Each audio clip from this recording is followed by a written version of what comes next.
Paul Leroy Robeson was born April 9, 1898 in Princeton, New Jersey, and died January 23, 1976 in Philadelphia, Pennsylvania, at the age of 77.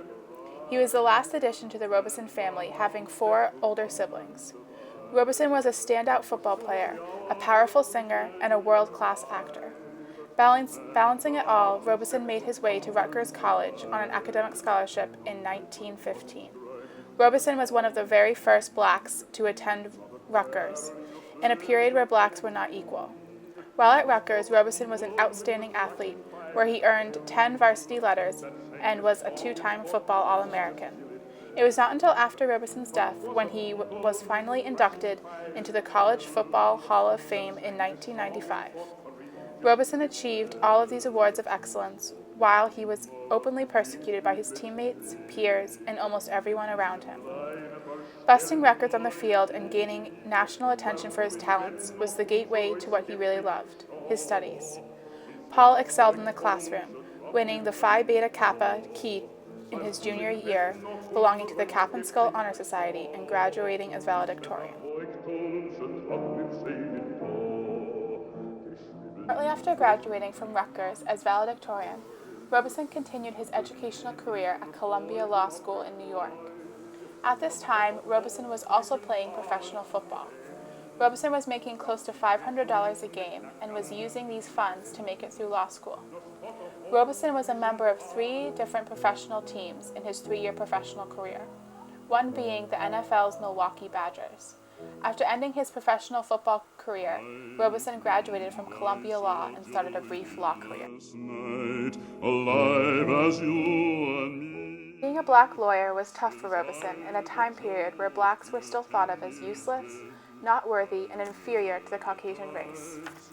Even with a degree from a prestigious undergraduate university and a degree from an even more prestigious law institution like Columbia, he was still considered inferior.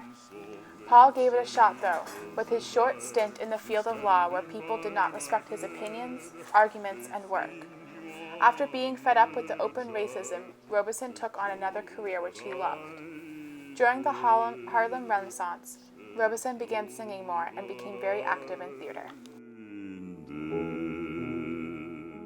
Married to his wife, Islanda Good, her and Robeson were living mainly off her financial support while Robeson tried to get his career in theater started. Robeson soon became a standout actor and singer. Paul was a big target for the industry because of his body structure and sexuality. As a black male, Robeson was completely overlooked initially for his acting skills.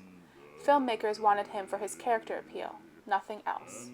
There was an essence about Robeson that would soon be taken advantage of without him realizing it. The first major film which Robeson did that introduced his talents to the world was under black director Oscar Micheaux in the film Body and Soul. This is Robeson performing Old Man River.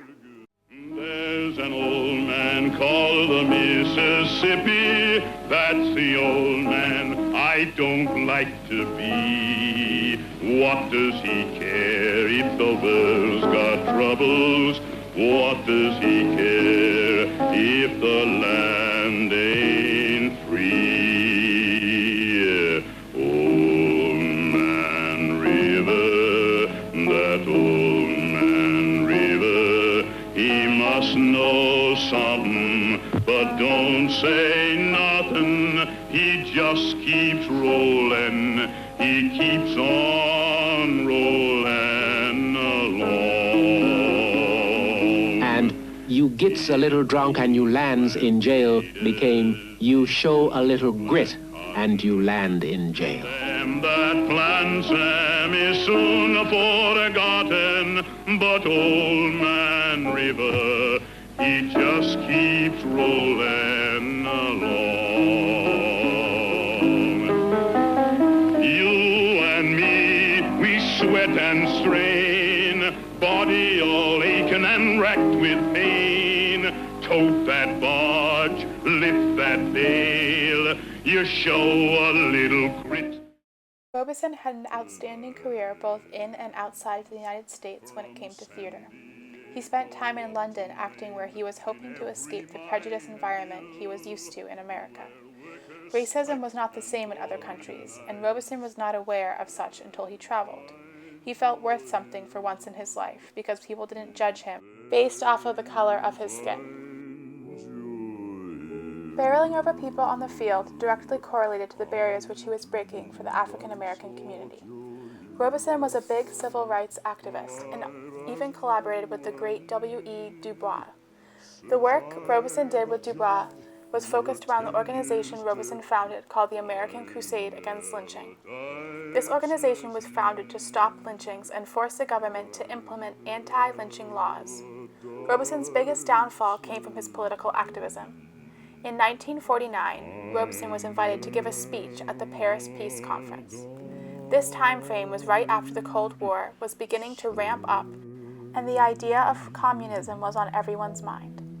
Robeson gave this speech and sang the ballad Joe Hill in front of thousands, in which he expressed his approval of the USSR due to the way he was treated there. Robeson said, he was not a Negro, but a human being for the first time in his life. In this speech, Robeson focused on his life in the United States as a black man and how things were unfair. In the speech transcript reported on U.S. broadcast stations read that black Americans would not fight in a war against the Soviet Union. In short, this controversy drove Robeson off the deep end and he was blacklisted. His passport revoked and career ruined. Robeson went from making over $150K a year to less than $3K. When he returned to the U.S., he faced the House of Un-American Activities Committee for being an accused communist. In this meeting with the HUAC, he openly expressed to them how they were the un-American ones. You gentlemen belong with the Alien and Sedition Acts, and you are the non-patriots, and you are the non-Americans, and you ought to be ashamed of yourselves. This, Robeson made the best of what he had. He put on comeback concerts which were protested, tried concerts for charities, and spoke on his life. He also published an autobiography titled Here I Stand. As his life declined both physically and mentally, he stayed out of the spotlight in the comfort of his home. His legacy lives on with buildings named after him, stamps, and many other festivities. A lot has changed due to the efforts in part by Robeson. Paul Leroy Robeson was a man of many talents with a passion to make a difference in the world around him.